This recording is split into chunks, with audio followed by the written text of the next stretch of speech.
Kedatangan 5 truk kontainer yang membawa surat suara pemilu 2019 ini dikawal ketat oleh pihak kepolisian, KPUD Palembang dan Bawaslu Palembang.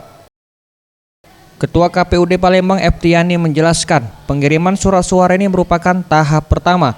Surat suara yang tiba di tahap pertama sendiri merupakan surat suara pemilihan DPRD Kota Palembang untuk 6 dapil dan 2 dapil DPRD Sumsel. Untuk jumlah surat suara tahap pertama sudah sesuai dengan jumlah DPTHP 2 untuk 1.126.087 pemilih. Senin Selasa dini hari deh. Alhamdulillah 5 mobil yang bawa surat suara untuk DPRD Palembang, dapil 1, 2, 3, 4, 5 dan DPRD Provinsi Palembang 1 dan Palembang 2 selamat sampai di KPU.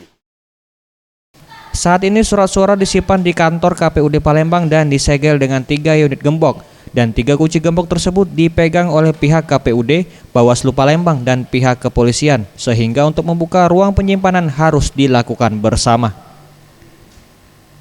Tim Liputan Sriwijaya TV.